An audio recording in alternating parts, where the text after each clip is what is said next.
Hello అండి, అందరికీ welcome to కుచ్చు స్పెషల్ డిషెస్. మసాలా వడలు ఎప్పుడు శనగపప్పుతోనే కాకుండా ఒకసారి అలసందలు అలాగే సగ్గుబియ్యంతో ఇలాగ చేయండి. ఎక్స్ట్రా క్రిస్పీగా క్రంచీగా చాలా టేస్టీగా ఉంటాయి. ఇంట్లో అందరికీ నచ్చుతాయి. తప్పకుండా ట్రై చేయండి.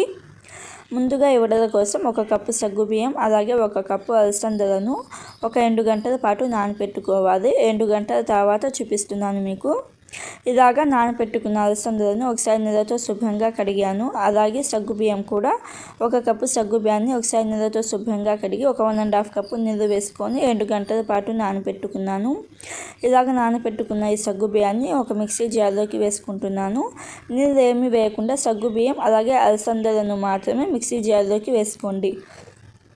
మిక్సీ జార్లోకి వేసుకొని నీళ్ళు అస్సలు ఏమీ వేయకుండా మిక్సీ మధ్యలో ఆపుకుంటూ ఇలాగ బరకగా గ్రైండ్ చేసుకోవాలి. ఒకసారి బాగా మిక్సీ తిప్పేసి మిక్సీ ఆఫ్ చేసేసి ఒకసారి బాగా కలపండి.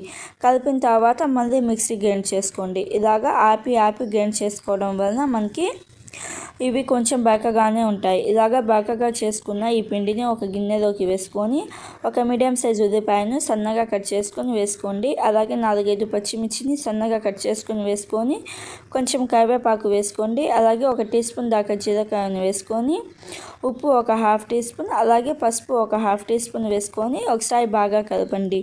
మనం ఉల్లిపాయలు ఇవన్నీ వేసాం కదా, అందుకని బాగా స్క్వీజ్ చేస్తూ అంటే బాగా పిసుకుతూ కలుపుకోవాలి. ఇలాగ బాగా కలుపుకున్న తర్వాత ఉప్పు సరిపోయిందో లేదో చూసుకొని అడ్జస్ట్ చేసుకోండి. ఇలాగ బాగా కలుపుకున్న తర్వాత కొంచెం పిండిని తీసుకొని ఇలాగ ఒక చిన్న బాల్ లాగా చేసుకొని వడలాగా చేసుకోవాలి. నీళ్ళు అస్సలేమీ వేయలేదు. నేను మిక్సీలో వేసేటప్పుడు కూడా నీళ్ళు అస్సలేమీ వేయలేదు. నాకు కరెక్ట్గా సరిపోయింది.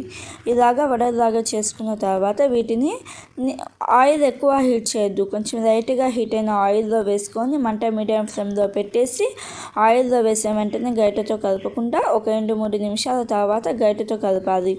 ఇలాగ మధ్యలో గరిటెతో కలుపుకుంటూ మంట మీడియం ఫ్లేమ్లో పెట్టేసి గోల్డెన్ బ్రౌన్ కలర్కి వచ్చేదాకా వేయించుకోవాలి. ఇలాగ గోల్డెన్ బ్రౌన్ కలర్కి వచ్చిన తర్వాత తీసేసుకోండి.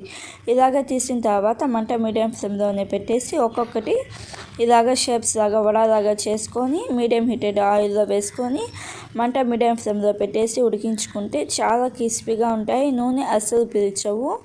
మామూలు వడల కంటే కూడా ఈ వడలు చాలా టేస్టీగా ఉంటాయి. ఒకసారి తప్పకుండా ట్రై చేయండి.